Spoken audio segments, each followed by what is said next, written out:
द्रव्ययज्ञास्तपोयज्ञा योगयज्ञास्तथा परे स्वाध्यायज्ञानयज्ञाश्च यतयः संशितव्रताः अपाने जुह्वति प्राणम् प्राणे पानं तथा परे प्राणापानगतिरुद्ध्वा प्राणायामपरायणा अपरे नियताहारा प्राणान् प्राणेषु जुह्वति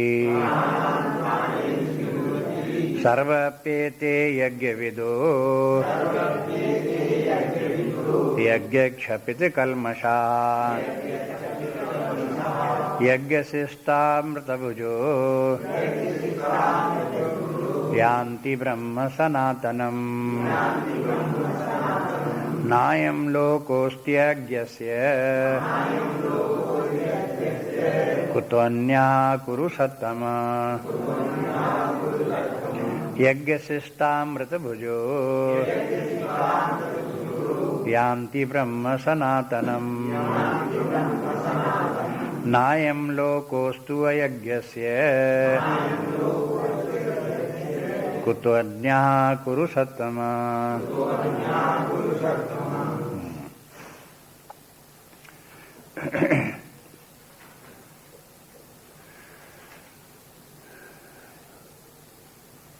पिछले देख रहे थे कि आध्यात्मिक साधना करते हुए आध्यात्मिक विकास में आगे बढ़ने के लिए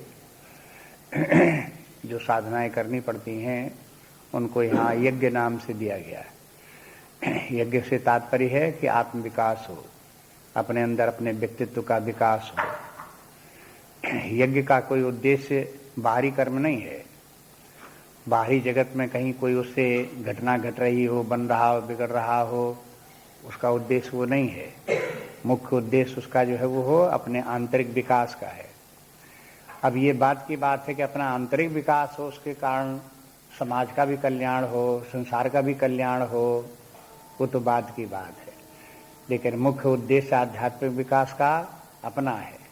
उसीलिए सारी साधना अपने विकास के लिए की जाती है।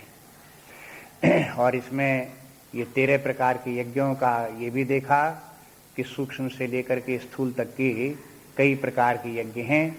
जिसको जिस प्रकार की आवश्यकता हो उस प्रकार के यज्ञ करे।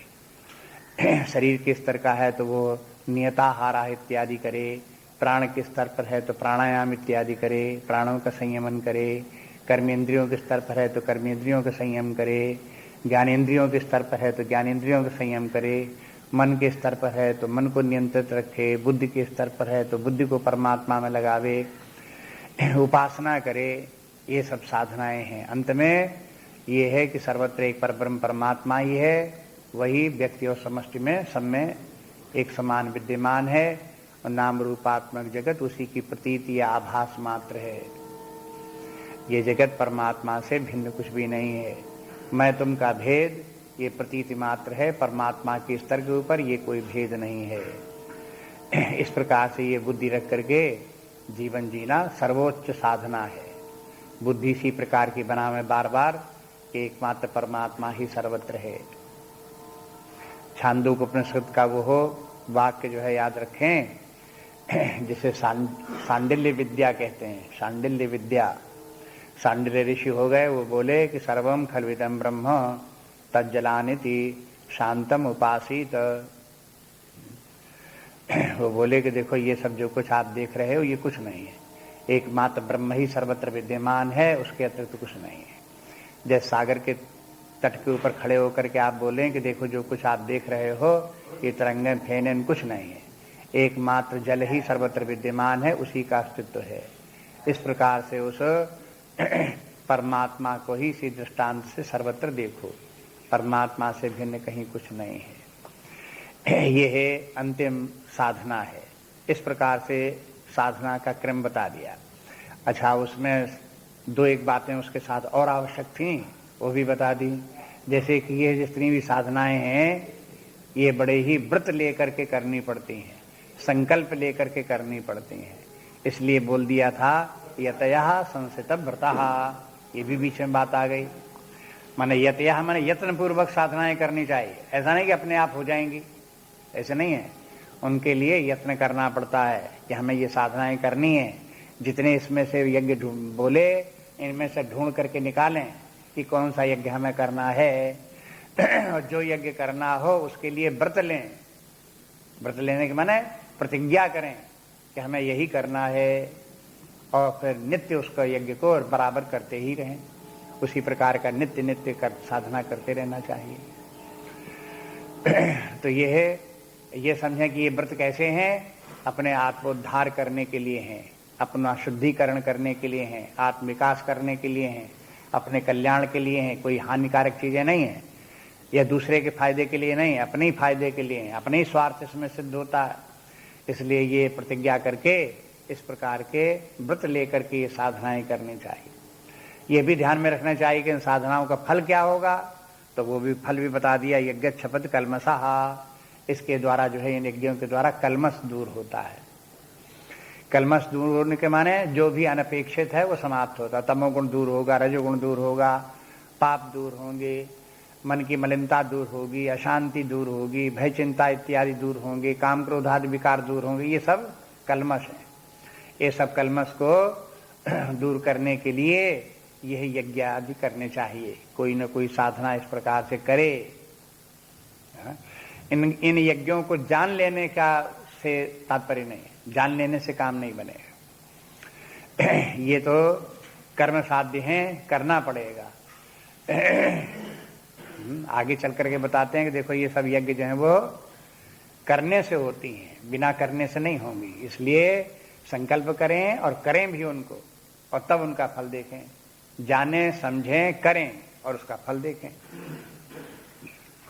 अब इसलिए उसी का फल फिर आगे बताते हैं इस श्लोक में, 31वें श्लोक में आगे बढ़ करके बताते हैं। यज्ञ शिष्टामृत भुजा, जैसे यज्ञ होती है तो उसके बाद में जो कुछ प्रसाद रूप में बचा उसी को खाने वाला जो है वो यान्ति ब्रह्म सनातनम, वो सनातन ब्रह्म को प्राप्त हो जाता है। देखो शब्दावली लेते हैं यज्ञ से, जो बाहरी यज्ञ होती है, जब जैसे कि कहीं कोई वाजपेयी यज्ञ इत्यादि की, तो उस यज्ञ के होने पर फिर जिन लोगों ने यज्ञ कराई ब्राह्मणों को उनको दक्षिणा दी जाती है, उनको फिर भोजन कराया जाता है। ये सब कराने के बाद में फिर जो कुछ बचे तो प्रसाद रूप में उसको खाया जाता है। उसे कहते हैं यज्ञ शिष्टासनः। यज्ञ से बचा हुआ जो है प्रसाद रूप में अपने लोगों पर, घर वाले लोगों ने खा लिया, अपने लोग यज्ञ कराने वालों ने खा लिया। इस प्रकार से विधान है। अब यहाँ पर क्या हुआ, अगर हम इंद्रिय संयम रूपी यज्ञ कर रहे हैं तो यहाँ क्या बचेगा, क्या खाएंगे? तो यहाँ पर उसको उसी प्रकार से आप देख लो। माने इन सबके करने से, जैसे इंद्रिय संयम इत्यादि करने से मन पहले की अपेक्षा अधिक शांत हो जाएगा। जब शांत मन होगा तो उसमें अधिक सुखानुभूति होगी। अब जो अधिक सुखानुभूति होगी उसका उपभोग करो। इंद्रिय संयम रहित होकर के, विषयों में लिप्त होकर के जो सुख भोग रहे थे वो नहीं, वो तो दूषित सुख है। जब इंद्रिय संयम के द्वारा, मनोनिग्रह के द्वारा जो शांत और स्वस्थ मन हुआ उसमें जो सुखानुभूति हुई उसका उपभोग करो। ये कहते इस प्रकार से ये यज्ञ करो। अब इसे करते करते क्या होगा, क्रमशः आपको ये है इसका स्वाद प्राप्त होता जाएगा। ये सब यज्ञ करेंगे, इनके फलस्वरूप जो प्रसाद रूप में जो साधना करते करते जो फल आपको प्राप्त हुआ, तो प्रारंभिक साधनाओं में आपको शारीरिक स्वास्थ्य प्राप्त होगा, फिर मानसिक स्वास्थ्य प्राप्त होगा, मन में शांति आती जाएगी। तो ये सब इन साधनाओं के करने से जो अपने अंदर ये सब देखने में आएगा, वो विश्वास बढ़ेगा व्यक्ति का। किसके माने ये यज्ञ ठीक हैं, ये साधनाएं ठीक हैं, हमें और भी करनी चाहिए और उच्च प्रकार की करनी चाहिए। ऐसे वो करता हुआ आखिरकार अंतिम साधना तक, ब्रह्मार्पणम ब्रह्म हवि तक वहां पहुंच जाएगा। जब वहां पहुंच जाएगा तब देखेगा एक परमात्मा ही सर्वत्र ब्रह्म ही है, फिर तो वो परमानंद को प्राप्त कर लेगा, कोई दुख ही उसको प्राप्त नहीं होगा। इसलिए फिर कहते हैं यान्ति ब्रह्म सनातनम, अंत में वो सनातन ब्रह्म को प्राप्त हो जाएगा। जब ब्रह्म प्राप्त हो जाने की बात कहें तो तुरंत ब्रह्म का जो अर्थ है वो स्मरण आना चाहिए कि हमें सत्य की प्राप्ति हो जाएगी, हमें आनंद की प्राप्ति हो जाएगी। ब्रह्म के माने सद वस्तु, ब्रह्म के माने आनंद का सागर, परमानंद। जो आनंद है उसी का नाम ब्रह्म है। ब्रह्म नाम की कोई गठरी नहीं, कोई वस्तु नहीं, कोई व्यक्ति नहीं। वो ब्रह्म जो है वो जो अनंत आनंद है, अनंत आनंद की जो अनुभूति है उसी का नाम ब्रह्म है। ब्रह्म की प्राप्त हो गई तो परमानंद की प्राप्ति हो गई, संतोष हो गया, तृप्ति हो गई, पूर्णता की प्राप्त हो गई, विश्राम प्राप्त हो गया। ये ब्रह्म का लक्षण हो गया। इस प्रकार से इस अवस्था को प्राप्त हो जाए आगे बढ़ते बढ़ते। तो ये कहते हैं यज्ञ शिष्टामृत भुजो यान्ति ब्रह्म सनातनम। अब यहां सनातन ब्रह्म को प्राप्त हो जाते हैं तो परमात्मा की प्राप्ति तो ज्ञान से होती है, ब्रह्म की प्राप्ति तो ज्ञान से होती है। इसलिए अब यहां जो ये जितने भी यज्ञ बताए, ये यज्ञ निष्काम कर्म योग रूप हैं, आत्म संयम रूप हैं, लेकिन आगे चल करके ये ज्ञान में परिणत हो जाते हैं। और ज्ञान में परिणत होकर के ज्ञान प्रोदित होता है। फिर ज्ञान के जो साधन है श्रवण मनन निधिध्यासन, वो फिर होने लगते हैं। गुरु की सानिध्य भी प्राप्ति होती है, आत्मचिंतन भी होता है, विचार भी होता है, ब्रह्मानुभूति भी होती है। ये जो आत्मज्ञान के जो साधन हैं वो सब व्यक्ति को फिर उपलब्ध हो जाते हैं और उनमें व्यक्ति को सफलता भी प्राप्त होती है। इसलिए अब धीरे धीरे करके आगे बढ़ते हैं और ज्ञान की तरफ आगे बढ़ते हैं। ज्ञान का विस्तार बताते हैं कि ज्ञान कैसे होगा, क्या होगा। यहाँ तो ये भूमिका है, माने ये बताया कि इतने प्रकार के यज्ञ, इंद्रिय संयम इत्यादि, प्राणायाम इत्यादि सब क्यों करो कि इन्हीं के द्वारा अंत में ब्रह्म ज्ञान की प्राप्त होगी, इसलिए करो। माने इन सब साधनाओं के करते हुए एक महत्व बुद्धि रखो। इन साधनाओं के द्वारा एक बहुत बड़ा लाभ होने वाला है, ऐसी बुद्धि रखो। रख करके इन साधनाओं को करो। देखो हर जगह अपने मन में शंका मत उत्पन्न करो। ऐसा नहीं कि पहले तो कहा गया कि कामना मत करो, तो हम कैसे कामना करें कि हम इन सब साधनाओं के करने से ब्रह्म की प्राप्ति होगी। ऐसी शंका नहीं करनी चाहिए, क्योंकि ब्रह्म की प्राप्ति, पूर्णता की प्राप्ति की कामना दूषित कामना के अंतर्गत नहीं आती। एक ये भी संस्कार बन जाता लोगों, कामना तो सब खराब, कामना तो सब खराब, और कामना से बिचकने लगे, झंझट करने लगे, अपने मन को ये शांत करने लगे। ऐसे नहीं। ये कामना जो है ये है ब्रह्म ज्ञान की कामना, परमात्मा की प्राप्ति की कामना, ऐसी शुद्ध निर्विकार कामना है जो अन्य सब कामनाओं को नष्ट कर देती है। अगर ये ब्रह्म प्राप्ति की कामना मन में नहीं आई तो बाकी और कोई कामना, संसार के विषयों की कोई न कोई कामना बनी ही रहेगी, पिंड नहीं छोड़ेगी आप। इसलिए इन कामनाओं से छुटकारा पाने के लिए अपने मन में स्थापित करो, अंततः ब्रह्म ही प्राप्त करना है, आत्मज्ञान ही प्राप्त करना है, यही लक्ष्य है। और जितना ये दृढ़ हो जाएगा इस प्रकार की कामना, उतनी ही ज्यादा आप अन्य कामनाओं से मुक्त होते जाएंगे। आप देखेंगे अपने आप कोई कामना नहीं आ रही, अब कोई उसके लिए स्थान नहीं है। इसलिए ये साधना के रहस्य हैं, इसलिए उनको ध्यान में रखते हुए पहले ही बता देते हैं कि ब्रह्म प्राप्ति की कामना करो और इन यज्ञों के द्वारा आपको सनातन ब्रह्म की प्राप्ति होगी। ब्रह्म के साथ सनातन, ब्रह्म तो सनातन है ही है, लेकिन शब्द सनातन क्यों जोड़ा गया? इसलिए कि अन्य जो कुछ भी हैं साधनाएं, जितने भी यज्ञ हैं, उसमें यज्ञ करने वाला है, यज्ञ की वस्तुएं हैं, और फिर उनका यज्ञ करने के कर्म है। तो यज्ञ का कर्ता, यज्ञ का कर्म, यज्ञ के जिन वस्तुओं से, जिन करण से, जिनके द्वारा यज्ञ किया जाता है, ये सब त्रैत रहता है। ये जो त्रैत है ये सब सनातन नहीं है, अंत में ये एक दिन समाप्त हो जाएगा, इनके स्थान पर आ जाएगा सनातन ब्रह्म। ये बोले। इसलिए सनातन कहकर के ये भी सुनाते रहते हैं कि जो नश्वर है उस नश्वर से ऊपर उठते जाओ। जितना ही स्थूल है उतना अधिक नश्वर है, जितना सूक्ष्म है उतनी नित्यता आती जाती है, और परब्रह्म परमात्मा तो शाश्वत है ही, सनातन माने सदा, कभी भी नाश होने वाला नहीं, बिगड़ने वाला नहीं। अब देखो शरीर को देखो और जीव को देखो, शरीर की अपेक्षा जीव सूक्ष्म है, तो क्या हुआ फिर? जीव हो गया शाश्वत और शरीर हो गया नाशमान। शरीर नष्ट हो जाए, एक शरीर छूटा दूसरा शरीर छूटा, वो भी बना वो भी बिगड़ा, वो भी बना बिगड़ा, लेकिन जीव अपने चला जा रहा है, सनातन जीव बना हुआ है। लेकिन जीव भी सनातन कब तक? जब तक उसे आत्मभाव परमात्मा भाव की प्राप्ति नहीं हुई। जहां आत्मज्ञान ब्रह्म ज्ञान हुआ तहां जीव का जीवत्व ड्रॉप आउट हो गया।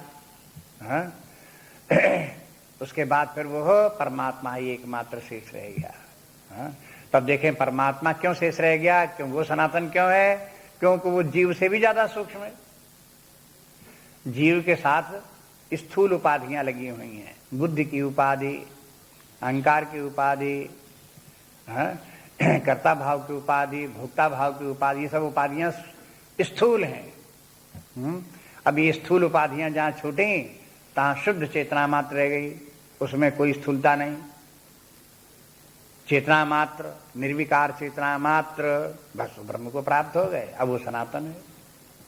इस प्रकार से ये क्रम जो है ये सनातन बोल दिया, जिससे कि सब साधनाएं आप करते करते क्षणिक से अविनाशी की तरफ आप बढ़ते चले जाओ। प्रत्येक साधना करो पहले की अपेक्षा अपने आप को अधिक श्रेयस्कर समझो। शरीर के स्तर की साधना करते करते आप जीव भाव की साधना आ जाओ, फिर जीव भाव की साधना करते करते विकास करते करते साक्षी भाव में आ जाओ, फिर आत्म भाव में आ जाओ। इस प्रकार से क्रम क्रम से आगे बढ़ते जाओ। इसलिए कहते हैं कि यान्ति ब्रह्म सनातनम। और फिर देखो, एक कभी कभी जैसे भगवान धमकी दे देते हो या नेगेटिव बात भी कह देते हैं। ये कहते हैं कि न अयम लोकः अस्ति अयज्ञस्य, जो यज्ञ नहीं करता उसको इस लोक में भी सुख नहीं मिलता। कुतः अन्यः कुरुसत्तम, हे कुरुसत्तम, अन्य हर जो और भी प्लेन्स हैं उनकी प्राप्त होने की तो बात ही क्या। अब देखो एसेंशियल हो गए, माने अब इसके माने यज्ञ तो करने ही करने पड़ेंगे। नहीं यज्ञ करेंगे तो सारा जिंदगी रोते रहो बस, और क्या है, हाय हाय करते रहो, बिलबिलाते रहो, बस यही होगा। यही इस लोक का न प्राप्त होने के माने क्या है, नायमस्ति एवं लोका, ऐसी ये लोक भी उनका सुखदायी नहीं होगा। माने भौतिक जीवन भी उनका, चाहे जितना वो भौतिक साधन इकट्ठे कर लें और कुछ भी वो अपने आप को बना लें, लेकिन वे भौतिक साधन सब के सब दुखदायी ही सिद्ध होंगे। उनसे कभी विश्राम शांति व्यक्ति को मिलेगी नहीं। कैसे मालूम हुआ? भाई कोई जीवन, हम लोगों का जीवन प्रारंभ हुआ तभी से जीवन थोड़ी पृथ्वी पर है। उसके पहले भी पिछली पीढ़ी थी, उसके पहले भी एक और पीढ़ी थी, उसके पहले भी एक और पीढ़ी थी। हजारों पीढ़ियां चली आ रही हैं, हजारों वर्षों से लोग चले आ रहे हैं। वे सब अपने जीवन की परीक्षा करते चले आ रहे हैं, देखते चले आ रहे हैं। और जैसे प्रयोगशाला में वैज्ञानिक लोग प्रयोग करते हैं, ऐसे ये लोग सारे संसार में, हर काल में, हर स्थान पर ये प्रयोग करते चले आ रहे हैं। और सबका निर्णय यही निकला कि अगर कोई व्यक्ति असंयमी होकर के जीवन जीता है, निरा भौतिक जीवन जीता है, निरा विषयों का जीवन जीता है, तो फिर ऐसे व्यक्ति को कहीं जीवन में सुख नहीं है, शांति नहीं है। बस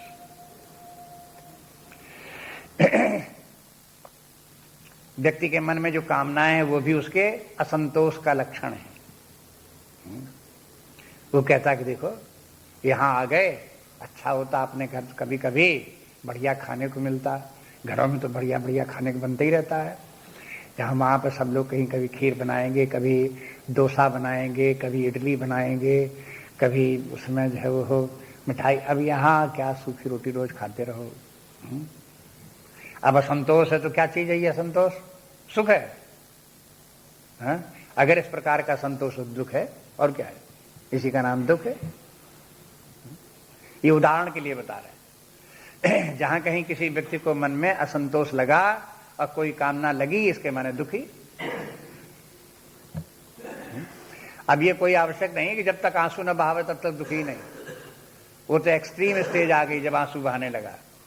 लेकिन आंसू बहाने के बजाय वैसे भी व्यक्ति रोता रहता है, कुछ अपने मन में रोता रहता है, और कभी कभी जो मन में रोता है उसे वाणी से भी निकल जाता है।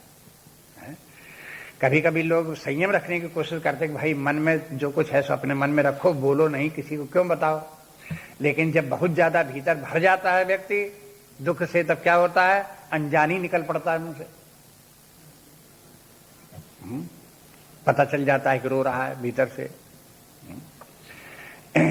स्वामी जी कहते हैं इसको कि लोगों के सबके हृदय कामनाओं के कारण छलनी हो गए हैं, घायल हो गए हैं, और इतने दिनों से घायल हैं कि उनमें मवाद पड़ गया है और उनमें ब्लीडिंग होती रहती है। और जब ब्लीडिंग होती है तो कभी कभी बाहर भी वॉमिटिंग भी हो जाती है। देखो बताने का तरीका। अपने हृदय में ब्लीडिंग हो रही है, दुख हो रहा है। अगर कहीं कोई व्यक्ति कह दे, मान लो किसी व्यक्ति को खाने की तकलीफ यहां पर है, स्वादिष्ट खाने को नहीं मिलता, दुखी है मन से, दूसरा कह दे कहां यहां तुम पड़े हो, चलो बेकार में, यहां तुम खाने पीने की ठीक ठाक तो है नहीं यहां पे। तो बस क्या उसने किया, मानो उसका वैसे ही घायल हृदय को छू दिया कि हाँ बिल्कुल ठीक कहते हो, हम तो जाएंगे, आप तो चले जाएंगे। बस वो ब्लीडिंग होने लगी। जैसे कहीं पुराना घाव हो और भरा न हो, है मवाद वगैरह हो, और जरा सा छू जाए तो क्या होता है, खून बहने लगता कि नहीं होता है, मवाद बहने लगता कि नहीं बहने लगता है। बस कहते ये उदाहरण है, बस ये दशा लोगों की आंतरिक है। कब तक इस प्रकार के घायल अवस्था और पीड़ित अवस्था और रोती अवस्था जिंदगी में जीते रहोगे। आखिर कभी उद्धार तो हो अपना, अपनी इस समस्या से, अपनी इस दुर्दशा से अपना कब उद्धार करोगे। ये कहते रहते, इसलिए भगवान कहते हैं कि देखो जो उसका साधन है वही अपनाना पड़ेगा, और ये सब साधन नहीं करोगे, ये नाना प्रकार के यज्ञ रूप में जितनी भी साधनाएं बताई, अगर ये आप नहीं करते हो तो इस जिंदगी में आपको कभी सुख मिलेगा नहीं। अयम लोका के माने इस लोक में, माने इस जीवन में, आपका जीवन चल रहा है इस लोक में, व्यवहारिक जीवन में, और आपके जो है ये है भौतिक जीवन में, यहां पर आपको कोई सुख प्राप्त होने की संभावना नहीं। आप कभी कभी कल्पना भर कर लोग हम सुखी हैं। हाँ? कोई लोग ऐसे होते हैं जो जानते कि हमारे पास लाखों रुपए हैं और दूसरे के पास तो 1500 भी नहीं होंगे, हाँ? तो अपने आप को सुखी मान लेते हैं ऐसी कल्पना से। ये जो सुख मान लेना है, अपने आप को सुखी मान लेना, ये भ्रांति ये भी है। सुख कोई जो है इस प्रकार से मान लेने से नहीं होता, अनुभूति हो तब सुख होती है। एक सुखाभास होता है, एक सुख होता है, एक होता है सुखाभास। हाँ? ऐसे जब कोई व्यक्ति दूसरे से कंपेयर करके अपने आप को सुखी मान लेता है तो ये सुखाभास होता है। अगर कोई व्यक्ति बेईमानी से पैसा इकट्ठा करे और वो समझे कि हमारे पास इतना पैसा, हम सुखी हैं, लेकिन चूंकि वो धन बेईमानी से आया, इसलिए वो धन में जो सुख देने की, यदि कदाचित, वैसे तो धन में सुख देने की सामर्थ्य है नहीं, अगर सुख देने की सामर्थ्य हो भी तो वो धन क्या सोचेगा कि हम किसके हैं, किसको सुख दें। मान लो धन भी सोचता हो कि हमें सुख देना चाहिए, तो पहले सोचेगा कि हम हैं, हमारा स्वामी कौन है, उसी को तो सुख देना चाहिए। स्वामी कोई दूसरा है और छीन लिया किसी दूसरे, मान लो डाकू किसी के छीन के ले गया, तो धन का स्वामी तो कोई था वो, और ले गया दूसरा छीन करके। तो अब धन सोचेगा कि जो छीन करके ले आया, उठा करके ले आया, ये हमारा स्वामी है, कि जहां हम पहले थे वो हमारा स्वामी है, तो हमें सुख देना चाहिए। तो किसको देना चाहिए है? तो वो कहेगा कि भाई जिसने परिश्रम करके हमको लाया और इतना उसको हमारे साथ अपने पास छिपा के रखा, उसको सुख देना चाहिए। अब ये हम आ गए इसके पास, तो ये तो इसका तो हमारा स्वामी ये है नहीं है? ये तो जबरदस्ती गला घुट रहा है हमारा, इसको क्या सुख देना है, इसलिए वो फिर सुख नहीं देगा।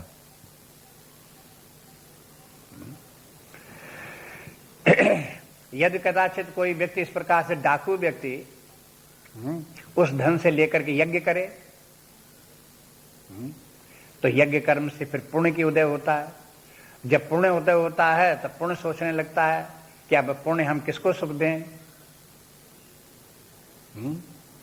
जिसका धन से, जिसके धन से ये यज्ञ हुआ है उसको हम सुख दें, कि जिसने ये यज्ञ कराया है उसको सुख दें?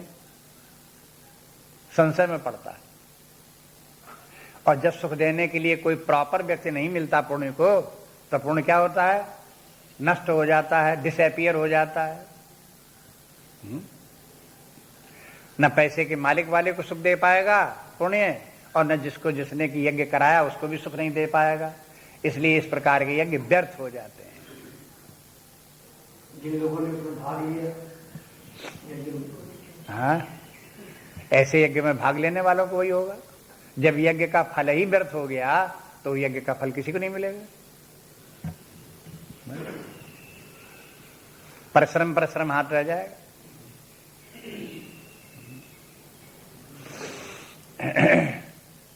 इसलिए इनका विचार थोड़ा इस प्रकार से सूक्ष्म बुद्धि से करना चाहिए। जैसे पुण्य की पाप की बात करते हैं तो इनको थोड़ा विजुलाइज करना चाहिए। जैसे पुण्य पाप जैसे कोई सूक्ष्म वस्तुएं हैं, मानसिक स्तर के एंटिटीज हैं, साइकिकल एंटिटीज।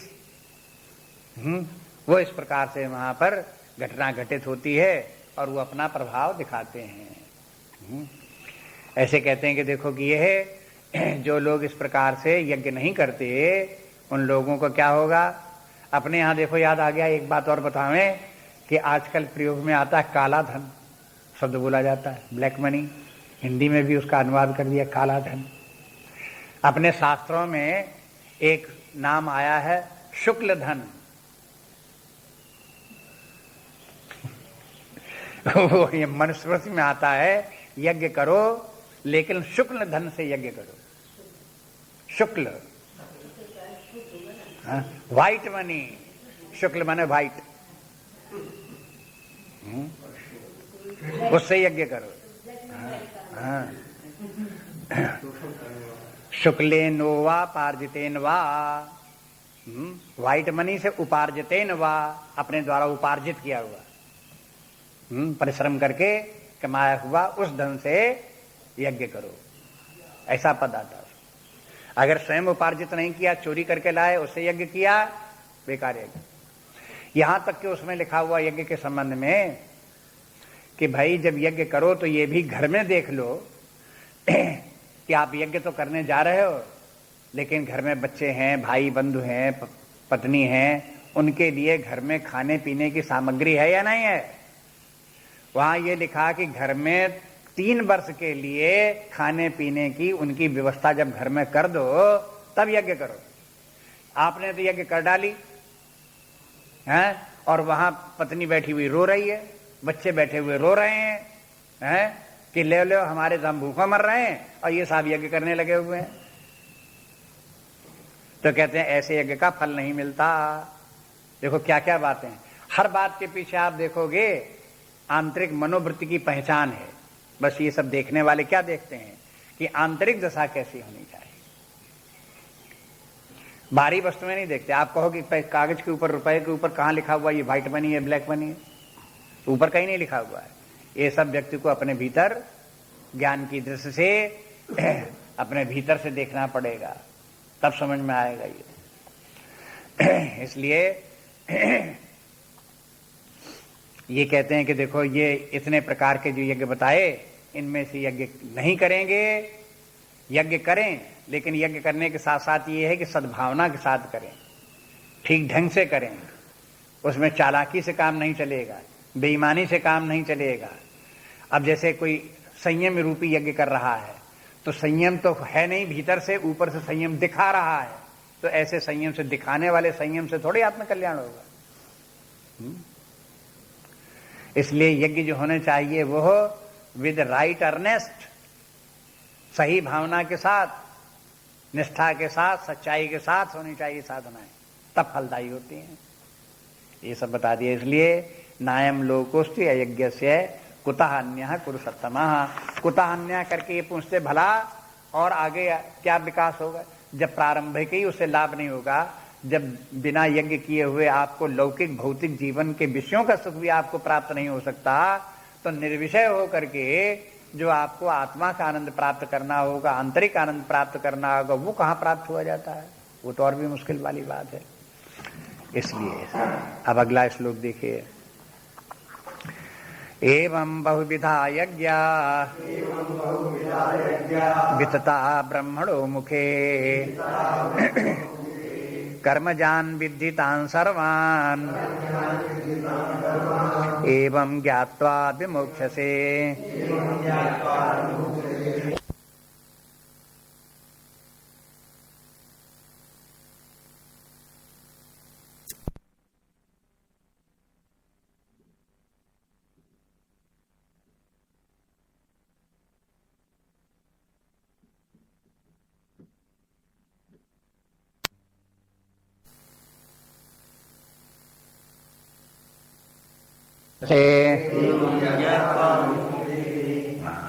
एवं बहुविधा यज्ञ, माने ये बताई कि हमने तो कुछ यज्ञ भगवान कहते बताई, 12-13 प्रकार की बता दी, लेकिन ऐसी तो बहुत सी यज्ञ हैं। बहुविधा यज्ञ, बहुविधा माने बहुत प्रकार के यज्ञ हैं। वितता ब्रह्मणो मुखे, ये कहते ब्रह्मणो मुखे वितता, ब्रह्मणों के माने ब्रह्मा जी के मुख में, ब्रह्मा जी का मुख क्या है? वेद। इन वेदों में वितता इनका विस्तार है। अब कहते हैं यहां तो उन सब यज्ञों का नाम भी हम नहीं ले पाए, बहुत सी यज्ञ हैं, और फिर उन सब यज्ञों के करने का विस्तार भी है कि कैसे वो करनी चाहिए यज्ञ। इसके लिए सब आप वेदों में देखो, वहां सब विस्तार मिलेगा। तो इसके माने ये है कि ये जो जितनी यज्ञ बताई, ये एक इंसाइट डेवलप करने के लिए बताई कि यज्ञ कैसी होती है, उसका उद्देश्य क्या होता है, ऐसी एक भीतर से एक दृष्टि पैदा हो जाए, समझ में आ जाए यज्ञों का रूप क्या है, किस लिए की जाती हैं, कैसे की जाती हैं, उनका लाभ क्या है, ये अपने भीतर समझ में आए। फिर तमाम प्रकार की यज्ञ हैं, आप चाहे वेदों में देखते रहो, चाहे अन्य प्रकार से संतों महात्माओं के जरिए से जानते रहो, करते रहो, आपको मालूम होंगी कि और भी बहुत प्रकार की यज्ञ हैं। जैसे जितने भी गुण हैं, उन गुणों को जीवन में धारण करना, उनका अभ्यास करना भी यज्ञ है। कोई गुण है, उस गुण को तो आप समझ लो कि ज्वाला है, और दुर्गुण के उसमें आहुत कर दो, दुर्गुण समाप्त कर दो अपने अंदर से, उसके अंदर से गुण जो है अपने भीतर डेवलप करो, तो यज्ञ हो गया। आंतरिक विकास भी हो गया। अपना विकास के माने गुण विकसित हुआ तो अपना विकास हो गया, आध्यात्मिक विकास हो गया। इस प्रकार अपने मन को शांत बनाने के प्रयास करो, तो मानसिक शांति को तो अग्नि बनाओ और अशांति का उसमें हवन कर दो। मन को क्रमशः शांत बनाते जाओ, अशांति को मिटाते जाओ, अशांति मिटती जाए, शांति आती जाए। तो ये क्या हो रहा है? यज्ञ हो रहा है। तो आपको यज्ञ एक बार समझ में आ जाएगा कि यज्ञ क्या है, तो आप जो है वो जितने प्रकार के यज्ञ होंगे, आप उनमें यज्ञ की भावना कहाँ निहित है, वो सब समझ में आती चली जाएगी।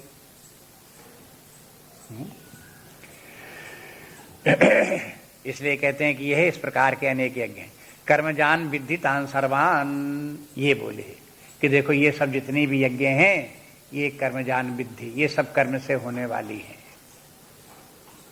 कर्म साध्य है। कर्मजान, कर्म से उत्पन्न होने वाली, विद्धि माने जानो, सर्वान, उन सबको, तान सर्वान, एवं ज्ञात्वा विमोक्ष से, ऐसे जान करके व्यक्ति मुक्त हो जाता है। वो व्यक्ति जो वो इसको जानता मुक्त हो जाएगा। कर्म दो प्रकार के, जितने भी यज्ञ कर्म हैं, ये यज्ञ कर्म जो है वो दो प्रकार के समझ लो। एक तो संयम रूपी यज्ञ, चाहे प्राणायाम हो, चाहे इंद्रिय निग्रह हो, चाहे मनोनिग्रह हो, चाहे अपने खाने के ऊपर संयम करना हो, तो एक तो संयम रूपी यज्ञ है, और दूसरे यज्ञ उपासनात्मक यज्ञ है, देवताओं की उपासना है, वो भी कर्म है। संयम भी कर्म है और उपासना भी कर्म है। एक लौकिक कर्म है, एक पारमार्थिक कर्म है। कर्म के यहाँ तात्पर्य साधना की। ये जो सब साधनाएं जितनी भी हैं, ये साधनाएं अगर कर्मजन्य है तो ये कर्मजन्य साधनाएं दो प्रकार की हैं, एक लौकिक साधनाएं और एक जो है वो उपासनात्मक साधनाएं। जैसे उपासना में भगवान की पूजा आप कर रहे हो, माला जप रहे हो, तो ये भी कर्म है। अब ये कर्म है लेकिन लौकिक कर्मों के अंतर्गत नहीं आता ये। इसमें जो है ये है उपासना का कर्म है। उपासना के इनमें जो इंद्रिय संयम इत्यादि की साधना है उसमें आप देखोगे तो उसका रूप दूसरे प्रकार का है। माने अपने आप ही अपने में सुधार करना है, आप अपने आप में संयम करना है। और जब उपासना आ गई तब क्या करना है? उपास्य का चिंतन करना है और फिर उसके चिंतन करने से उपास्य के गुण अपने अंदर आने हैं। उसका स्वरूप इस प्रकार से हो गया। तो उपासना सही तब होगी जब उपास्य के गुणों का प्रवाह हमारी ऊपर हो, हमारी ओर हो।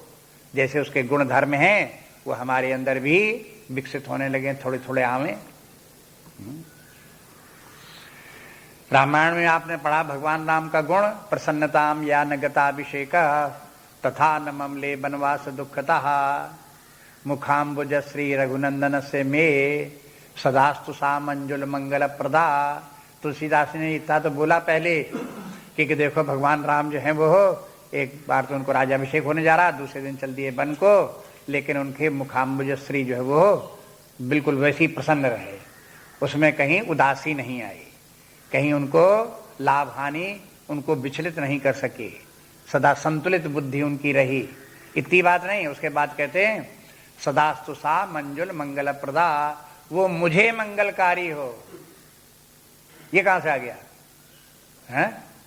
मुझे मंगलकारी के माने जैसी कि संतुलन उनको उनके अंदर है वो संतुलन मेरे अंदर भी आवे। ये उपासना है। उपासना का तात्पर्य इस प्रकार से।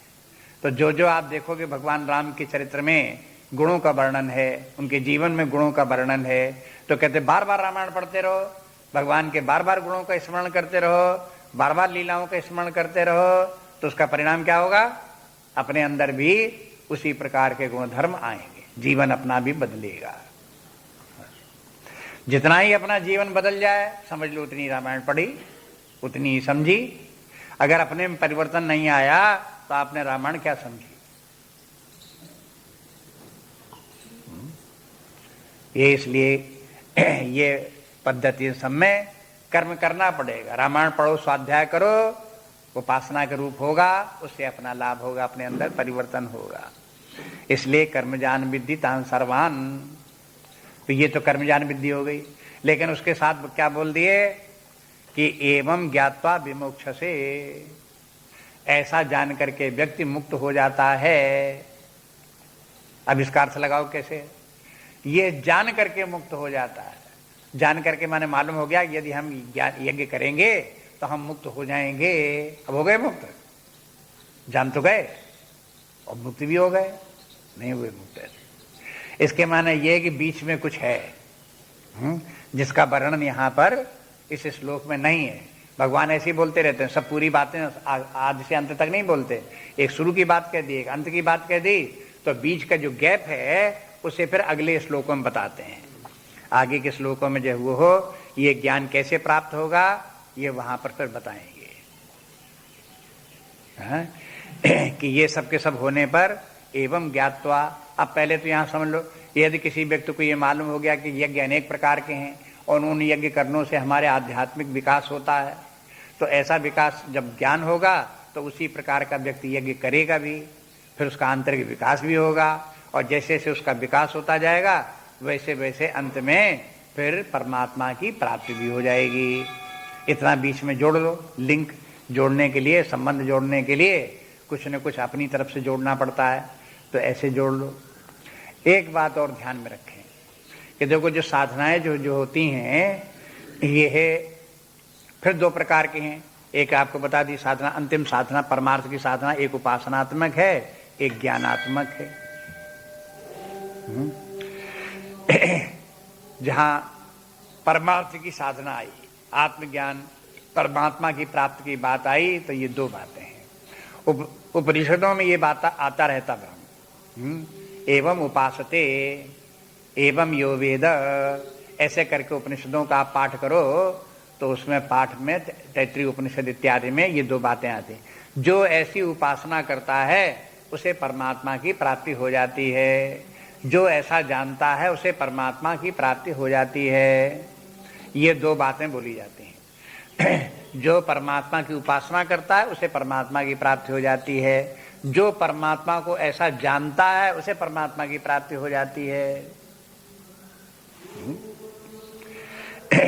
तब ये दोनों ही परमात्मा के प्राप्ति के साधन हैं। अब थोड़ा समझिए इसको, ये भी ध्यान देने की बात हो, याद रखने की है। जैसे कोई विद्यार्थी है, वो पढ़ता है, उसको पढ़ने वाले छात्र दो तरह के होते हैं।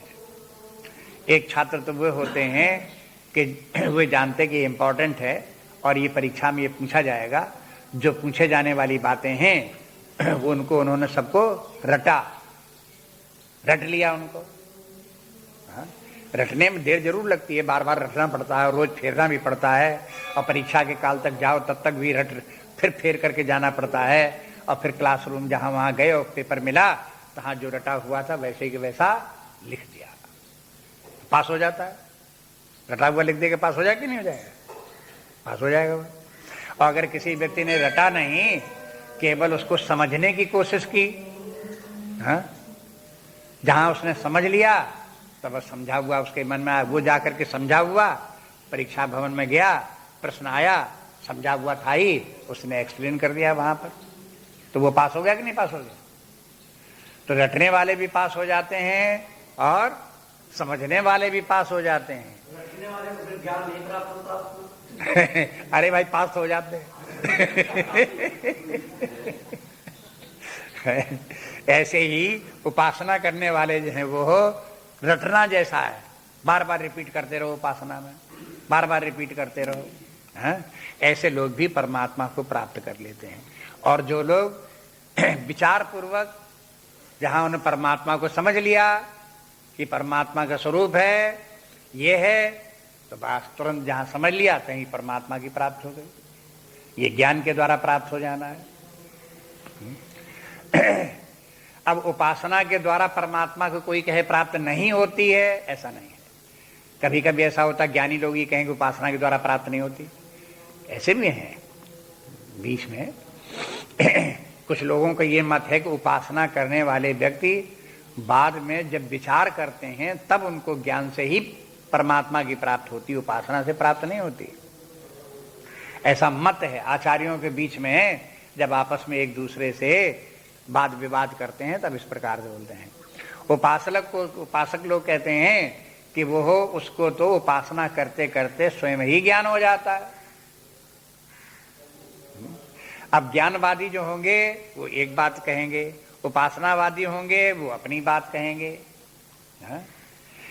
अब जैसे रटने वाला जो छात्र क्या कहेगा कि समझो तो समझो, लेकिन रट लेना बहुत जरूरी है, क्योंकि रटने में बिल्कुल स्पेसिफिक लिखाई आ जाती है, उसमें गलती कहीं नहीं होती। लेकिन समझने में जब आप लिखोगे तो कहीं ना कहीं गलती हो जाएगी, कमी आ जाएगी। तो जितना अच्छा रटा हुआ लिखाएगा व्यक्ति, उतना अच्छा समझा हुआ नहीं लिख सकता। वो कौन समझा रहा है? वो रटने वाला समझा रहा है। अब जो समझने वाला वो क्या कहेगा कि कहे कि भाई रटने में तो बड़ी देर लगती है, क्या क्या रटेंगे हैं, और मान लो परीक्षा में कोई ऐसी बात आ गई रटी हुई आपकी है ही नहीं, तब क्या करोगे? हमारी तो सब समझी हुई है, हम जो बात आई सब लिख लेंगे। अब देखो अपने अपने तर्क दोनों के हैं। ऐसे ही एक भक्ति मार्ग है वो उपासना का मार्ग, एक ज्ञान मार्ग है वो ज्ञान का मार्ग। दोनों की अपनी अपनी विशेषता है, अपने अपने गुण हैं, अपने अपने ये हैं। उसमें आप ये नहीं कह सकते ये श्रेष्ठ और वो निकृष्ट। जो जिसका पक्ष में भा जाएगा उसे कहे कि वही ठीक है, इस प्रकार से लगेगा।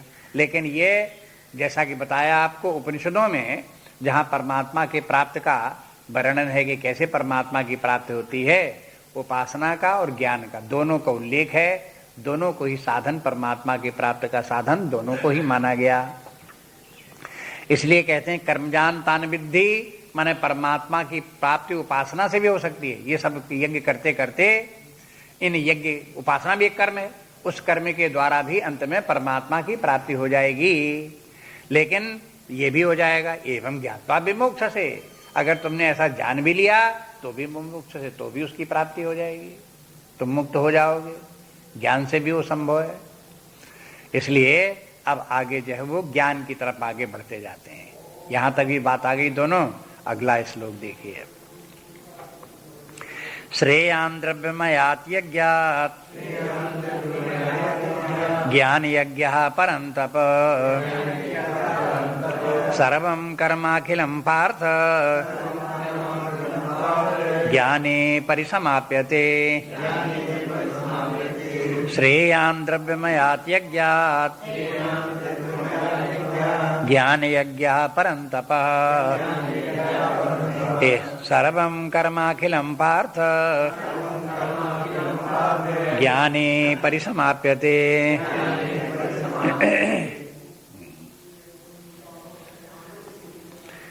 श्रेयान श्रेयस्कर है। द्रव्यमयात् यज्ञात्, द्रव्य में यज्ञ से क्या श्रेष्ठ है? ज्ञान यज्ञ। परंतप, हे परंतप, द्रव्य यज्ञ से ज्ञान यज्ञ श्रेष्ठ है। और जितने भी कर्म हैं उनका क्या होता है? सर्वम कर्मम अखिलम पार्थ। हे पार्थ, जितने भी कर्म हैं वो पूर्ण रूपेण ज्ञाने परिसमाप्यते, ज्ञान प्राप्त होने पर वे सब समाप्त हो जाते हैं। ज्ञान कर्मों का अंत हो जाता है। कर्म की गति वहीं तक है जब तक कि आत्मज्ञान नहीं हुआ। जहां आत्मज्ञान हो गया तहां कर्म का क्षेत्र खत्म, वहां पर कर्म का प्रवेश नहीं है। आप देखिए इस प्रकार से इसमें भी एक पहली पंक्ति में एक बात कि ये फिर बता दिया कि देखो यज्ञ जो है वो दो प्रकार के हैं, एक द्रव्य यज्ञ है, दूसरा ज्ञान यज्ञ है। द्रव्य यज्ञ के माने जिसमें कि यज्ञ करने के लिए सामग्री की आवश्यकता पड़ती है, चाहे बाह्य लोक की जगत की संसार की सामग्री हो और चाहे शरीर की जरूरत पड़ती हो, प्राण की जरूरत पड़ती हो, मन बुद्धि की जरूरत पड़ती हो, तो ये सब सामग्री के अंतर्गत आती है। ये भी सब सामग्री है। आदत हम लोगों की पड़ी हुई, जब सामग्री बोलेंगे तभी समझे अपने आप को अलग रखेंगे, बाकी सामग्री की जरूरत पड़ेगी, उससे यज्ञ हो जाएगी। क्योंकि यज्ञ भी बाहर ही होती है, अपने आप को यज्ञ से बिल्कुल दूर रखते हैं। हम यज्ञ से दूर हैं, यज्ञ है, यज्ञ की सामग्री है, उसी से यज्ञ हो रहा है। लेकिन यहाँ ये देखो, जब बुद्धि को व्यापक बनाओ, सामग्री के माने यज्ञ की सामग्री धन संपत्ति या सब यही सब नहीं है। सामग्री के अंतर्गत जो है वो शरीर भी है, प्राण भी है, मन बुद्धि भी, क्योंकि ये भी जगत के ही अंग हैं। जगत के जितने भी अंग हैं वो सब सामग्री हैं, सब द्रव्य हैं, उनके द्वारा यज्ञ करो। तो जहां जहां जितने जितने आप स्थूल साधनों का प्रयोग करोगे वो यज्ञ कम श्रेयस्कर है। और जहां जहां आपने सूक्ष्म उनको करते गए, द्रव्य सूक्ष्म होती गई, आंतरिक होती गई, वैसे वैसे यज्ञ भी श्रेष्ठ होता जाएगा। और अंत में जो ज्ञान है वो सूक्ष्माति सूक्ष्म है। इसलिए जहां ज्ञान तक पहुंच गए तो अब हम उस यज्ञ के स्तर पर पहुंच गए जो बहुत श्रेष्ठ यज्ञ है। बस ये वाक्य जो है ये है ध्यान देने के लिए विशेष रूप से गीता में ये बात कही।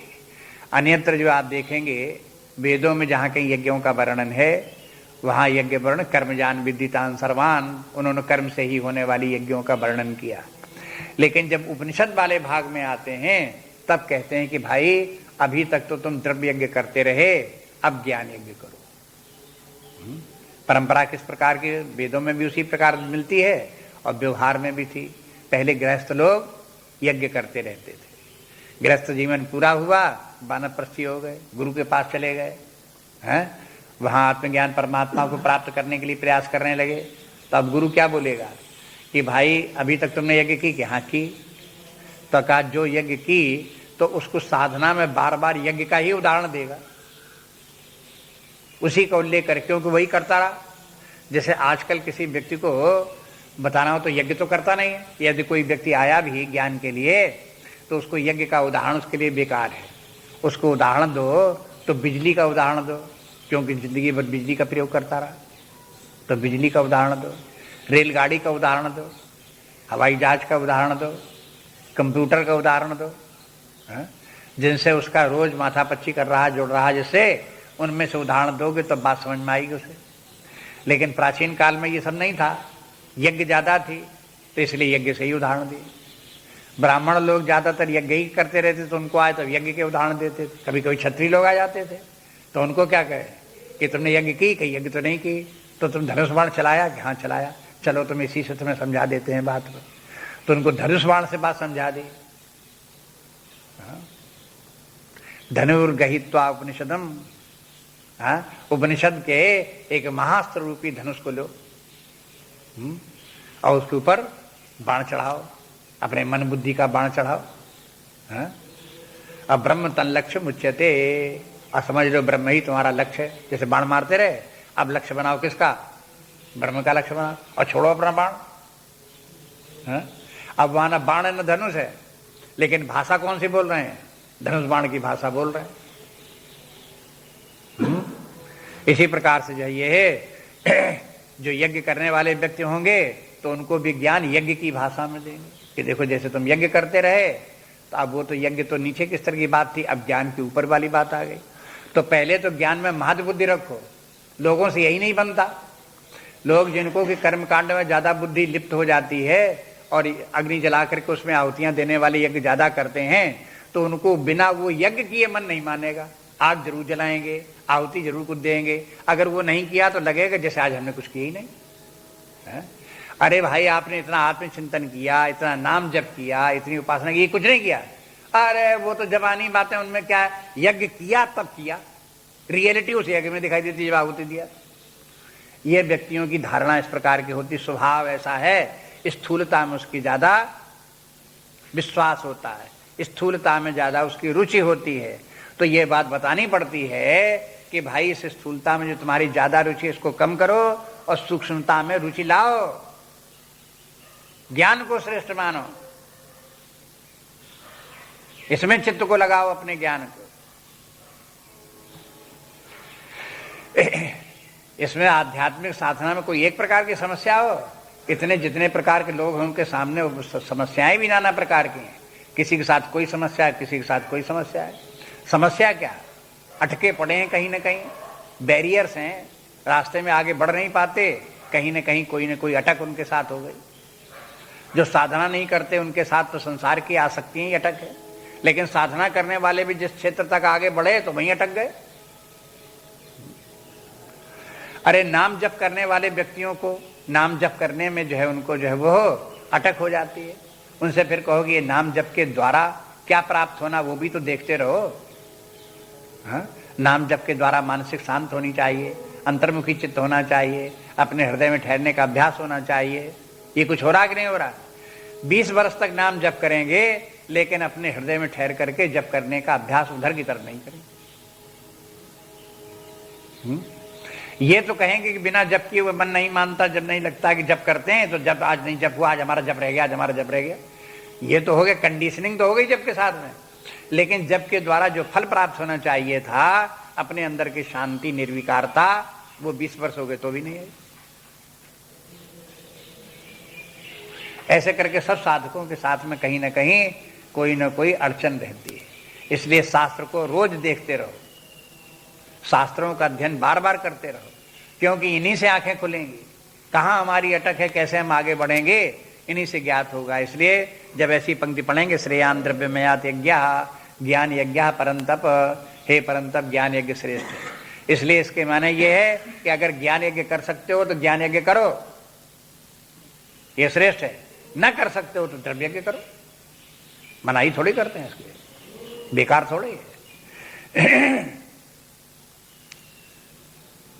लेकिन ऐसा भी नहीं है कि ज्ञान यज्ञ श्रेष्ठ है वो कर नहीं सकते, इसलिए चूंकि वो कर नहीं सकते इसलिए कुछ नहीं करेंगे, तो यहां पर गलती हो गई। अरे भाई जब ज्ञान यज्ञ नहीं कर सकते तो द्रव्य यज्ञ करो, अगर ज्ञान यज्ञ कर सकते हो तो द्रव्य यज्ञ में मत अटके रहो, ज्ञान यज्ञ करने लगो, अगली कक्षा में और आगे बढ़ो, साधना और उच्च स्तर की साधना करो।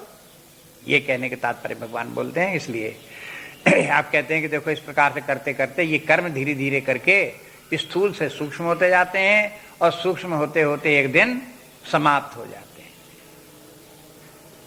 हैं। कब समाप्त हो जाते हैं?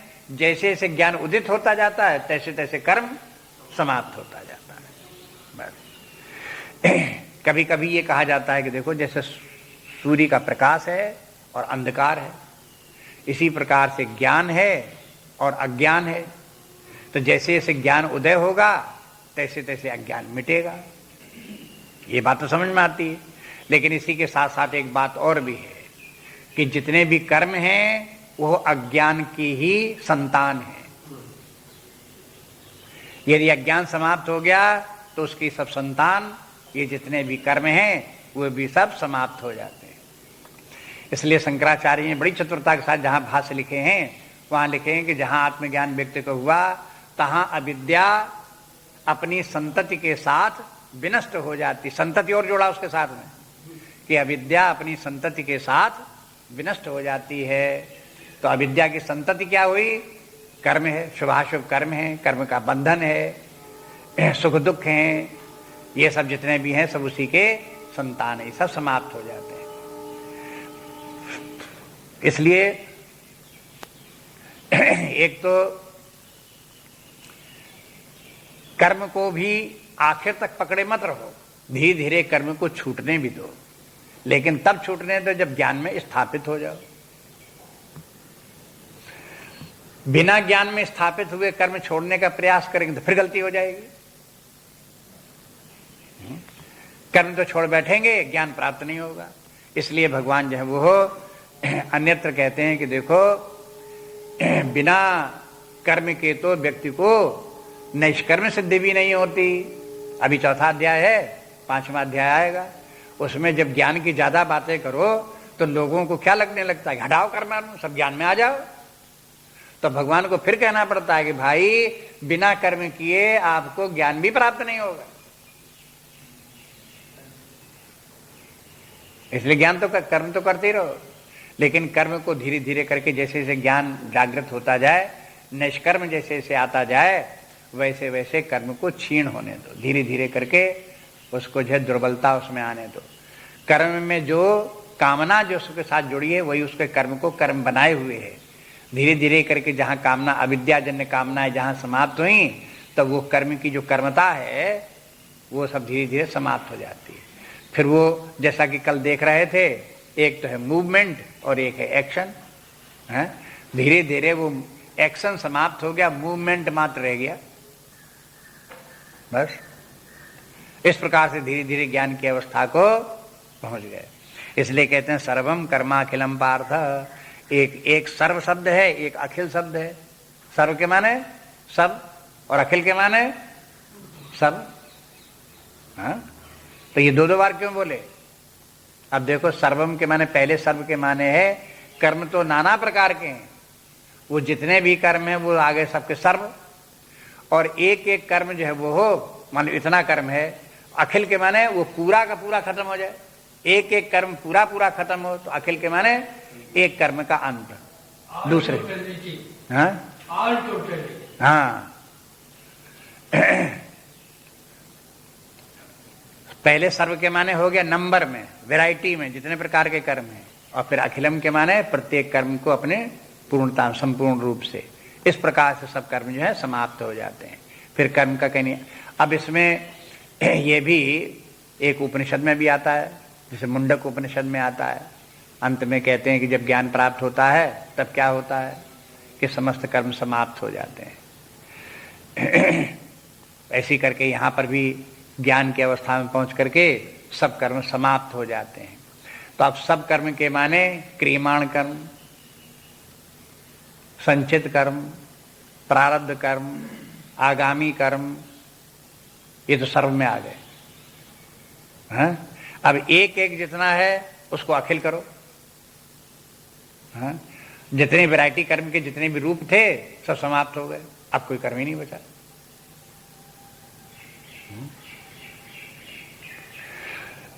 इस प्रकार से जो वो हो इनके कर्मों की समाप्ति के कहते हैं। ये सब ज्ञान की अवस्था में समाप्त हो गए। समाप्त हो गए क्या हो गया उसके माने? अब वो फिर अपने जहां ज्ञाने पर समाप्त है, जहां उसने अपने आप को देखा जो एक सच्चिदानंद स्वरूप अनंत सत्ता है, वो वही सत्ता अपना स्वरूप है और उसमें कोई कर्म होता नहीं, इसलिए जो है हम अकर्ता हैं। ये बात ज्ञान से मालूम हो गई। अब उसका शरीर प्राण मन बुद्धि जो कुछ अपने काम करते भी रहे, लेकिन उन कर्मों से उसका कोई संबंध नहीं।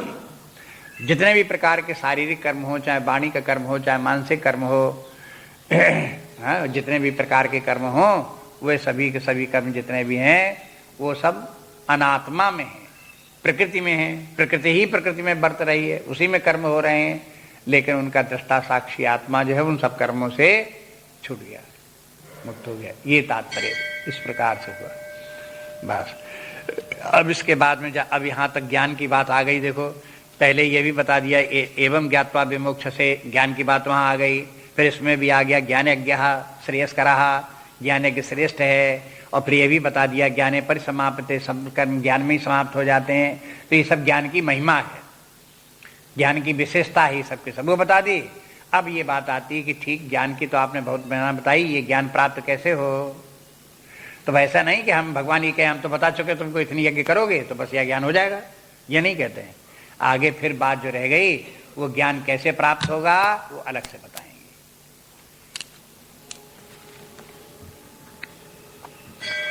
नान्या स्पृहा रघुपते हृदय समदीये, सत्यं वदामि च भवान् अखिलान्तरात्मा, भक्तिं प्रयच्छ रघुपुंगव निर्भरां मे, कामादिदोषरहितं कुरु मानसं च। श्री राम जय जय राम, श्री राम जय जय राम, श्री राम जय जय राम।